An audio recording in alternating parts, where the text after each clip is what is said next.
Pathanamthitta Adoor general ആശുപത്രി മോർച്ചറിയിൽ മൃതദേഹം അഴുകിയെന്ന് പരാതി. ഫ്രീസർ തകരാറാണ് കാരണം. വെള്ളിയാഴ്ച വൈകിട്ടാണ് ഫ്രീസറിൽ മൃതദേഹം വെച്ചത്. രാവിലെ ബന്ധുക്കൾ എത്തിയപ്പോഴാണ് മൃതദേഹം അഴുകിയ നിലയിൽ കണ്ടെത്തിയത്. തുടർന്ന് ഡോക്ടർ പോസ്റ്റ്മോർട്ടത്തിന് വിസമ്മതിച്ചെന്ന് ബന്ധുക്കൾ. അടൂർ കുന്നിട സ്വദേശി പ്രദീപ് കുമാറിന്റെ മൃതദേഹമാണ് അഴുകിയത്. കണ്ണൻ ദേവ് വിശദാംശങ്ങൾ നൽകും. കണ്ണൻ, വലിയ പ്രതിഷേധമാണ് വിഷയത്തിൽ ഉയരുന്നത് എന്നാണ് മനസ്സിലാക്കുന്നത്. എന്താണ് സംഭവിച്ചത്? അഖില, ഇന്നലെ വൈകിട്ടാണ് ഇത്തരത്തിൽ ഈ ചെളിക്കുഴി കുന്നിട സ്വദേശി പ്രദീപിന്റെ മൃതദേഹം ഈ അടൂർ ജനറൽ ആശുപത്രിയിലെ മോർച്ചറിയിൽ വയ്ക്കുന്നത്.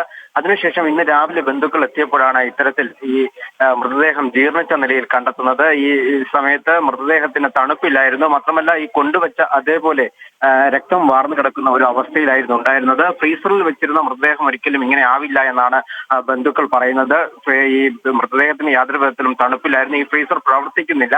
ഈ ഫ്രീസറിൽ വെച്ച് തണുപ്പിക്കാൻ കേടാകാതെ വെച്ചിട്ടും ഇത്തരത്തിൽ ജീർണിച്ചു പോയതിലാണ് ഇപ്പോൾ പ്രതിഷേധമുയരുന്നത്. കഴിഞ്ഞ ദിവസം ഈ പ്രദീപ് കുമാർ ആത്മഹത്യ ചെയ്തതാണ്. അതിനുശേഷം അവിടെ നിന്നും ഇന്നലെ വൈകിട്ടാണ് ഈ മൃതദേഹം ഈ ജനറൽ ആശുപത്രി മോർച്ചറിയിലേക്ക് കൊണ്ടുവരുന്നത്. എന്തായാലും ഇപ്പോൾ ഇവിടെ ബന്ധുക്കളും സുഹൃത്തുക്കളും അടക്കം നിരവധി പേർ ഈ മോർച്ചറിക്ക് മുന്നിൽ വലിയ പ്രതിഷേധവുമായി എത്തിയിട്ടുണ്ട്. മാത്രമല്ല ഈ ജില്ലയിലെ BJP ജില്ലാ പ്രസിഡന്റ് അടക്കം ഇവിടെ എത്തിയിട്ടുണ്ട്. BJP നേതാക്കൾ ഇപ്പോൾ സൂപ്രണ്ടുമായി സംസാരിച്ചുകൊണ്ടിരിക്കുകയാണ്. വിഷയത്തിൽ എന്താണ് നടപടി എന്നതാണ് അവർ ചോദിക്കുന്നത്. മാത്രമല്ല ഈ മൃതദേഹം ഇനിയിപ്പോൾ പോസ്റ്റ്മോർട്ടം ചെയ്യാൻ ഇവിടെ കഴിയില്ല എന്നാണ് ആശുപത്രി അധികൃതർ അറിയിക്കുന്നത്.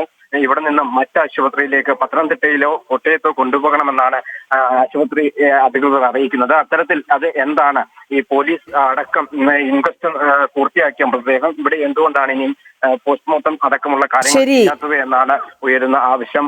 കണ്ണൻ ദേവാണ് വിശദാംശങ്ങൾ നൽകിയത്.